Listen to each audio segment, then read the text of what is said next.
It had been a few hours since the revelations brought about by the news that the military individual had brought them, and Delius was busy changing, getting into his regular clothing, as the clothing that he would wear here on the base would not be able to sustain on the surface of Hagara, being unfit for the environment, as he had been informed that the transporter was ready, and that any moment now, once he made his way there, he would finally be going home to see his friends and family. He was just in the final moments of putting on his clothing and tucking away all the things that he had gotten used to here, when Asa entered the room. Hello, Delius, Asa said, with a somewhat half-hearted smile, still seeming a bit down. I'm not interrupting you, am I? She asked, as she entered a bit more hesitantly than usual. No, of course not, Asa. So, what's on your mind? Well, it's just that, I never expected you to be leaving so soon. And to be honest, I've gotten a bit used to you being around. My invincible god friend, that is. And I'm sort of sad that I'm not going to be able to talk to you anymore. It's basically become a regular part of my day. And since you're going to be going home soon, it's unlikely that I'll be able to speak with you on a regular basis. Once you exchange back to the normal temporal rate of your home world, my entire life is going to blink by, which makes me a little sad to think about. So I just wanted to take one last opportunity to tell you that it was nice to know you, Delius. You're a good person. Others may see the terrifying, near-indestructible god, but I see the person. And for what it's worth, I was better for knowing you. In the moment, Delius gave a soft smile as he approached Asa. Whether your life blinks by or not, I assure you, Asa, you are not someone that I'm ever going to be forgetting. And for what it's worth, whether people believe me an invincible immortal god or not, I can say the same about you. I am better for having known you, Delius said, as for the first time since he arrived here, he slowly extended his arms and did his best to give a soft, gentle hug, which Asa gladly accepted. And it was in that moment that the door to the room began to open, as Asa was a bit startled and almost embarrassed, as she flushed for a moment as the door opened, trying to straighten herself off as she pulled away from the hug. Hello, she said, as the military gentleman once again entered the room. Well, the transportation device is ready. It's time to go home, Delius.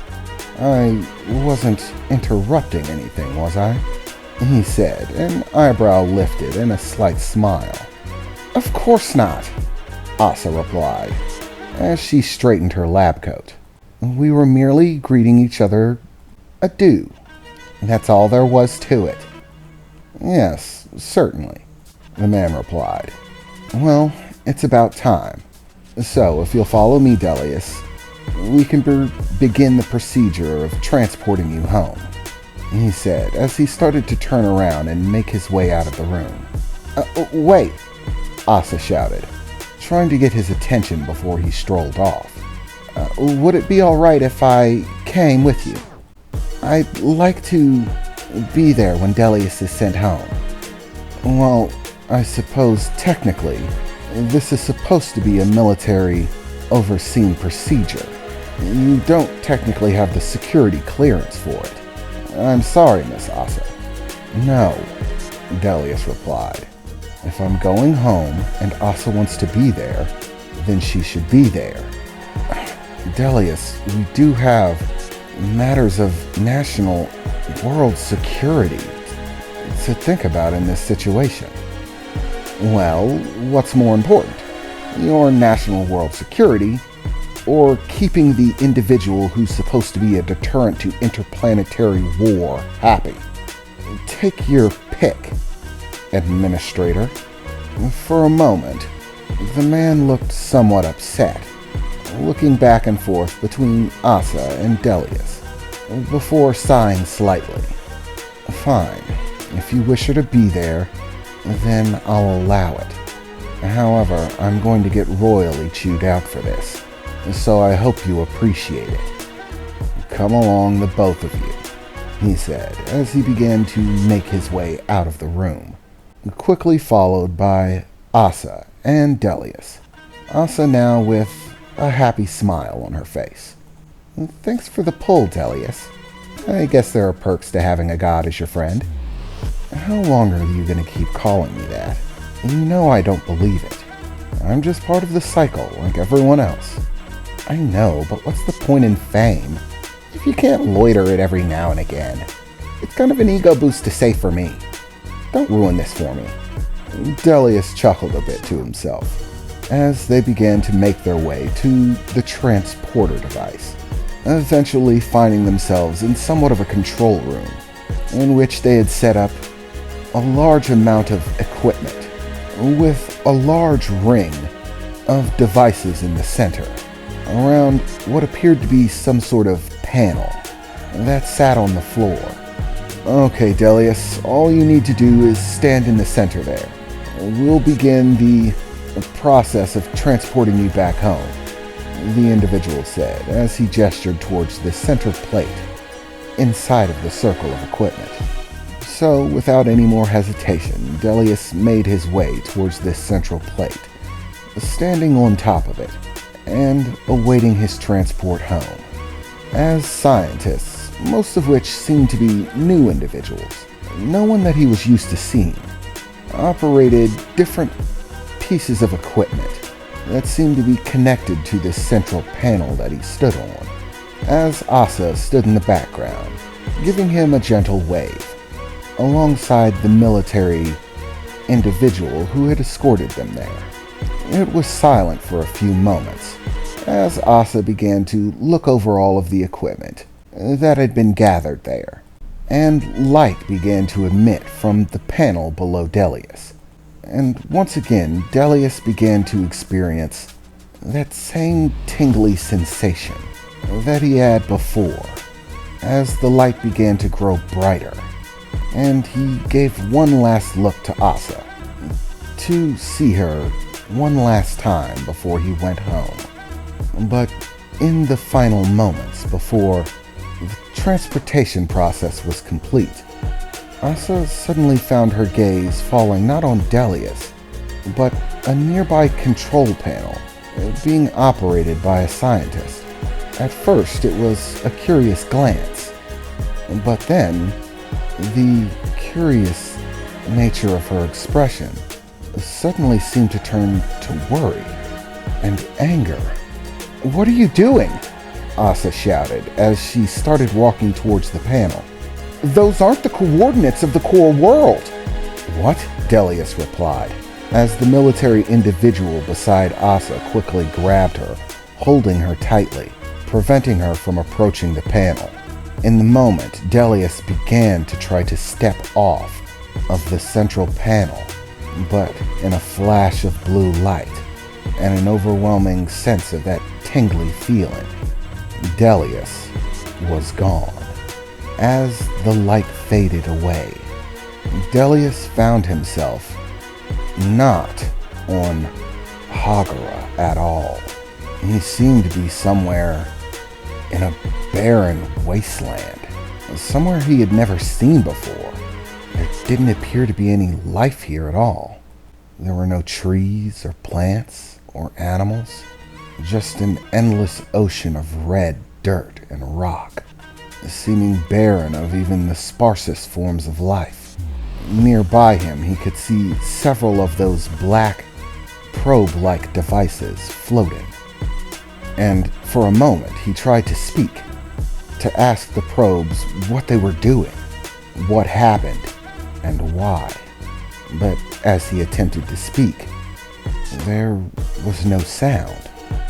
Delius, in fact, found that no matter how much he tried, he couldn't say anything. All of the air simply escaped from his lungs and seemed to evaporate into nothing, with no more air left to breathe in. No matter how hard Delius tried, he could no longer take a breath. At first, this was very startling, but Delius could hold his breath for an exceptionally long time, as was necessary when he went hunting in the ocean of Hagara, where there were many dangerous but very tasty animals. So for the time being, Delius felt fine, though quite angry at the inability to speak, and wondering why there was no air, especially when it didn't feel as if there were no water. Unable to speak to the probes around him, Delius got angry, with a single punch smashing one of them quickly, realizing that he had been betrayed. It was a trick. As his brain put the pieces together, the lack of air, the fact that this wasn't Hagara as it was told to him it would be. They had transported him to a lifeless world, one with no atmosphere, no air to breathe, no water to drink, no food to eat. Remembering the general statement before about what would become of him if he were on board a ship that had been blown up in space travel. But why? It didn't make any sense, Delius thought to himself furiously as he smashed the remainder of the probes that were there alongside him. Why would they do this? I thought they said that I ended the war. Were they lying? If so, why? Why did they transport me here? Are they just trying to kill me? Is that what this is meant to be? They can't destroy me physically, so they're going to let me suffocate. They transported me somewhere where strength doesn't matter, where durability doesn't matter. But the question still remains, why? Delius thought to himself as he began to look upwards into the sky. And as he did, he began to note several things. One being that overhead he could see his home world, Hagara, hanging in the distance. Other than that, he could also see many of the other outlying worlds, which he had begun to recognize and be able to identify by name, but he still had no idea where he was.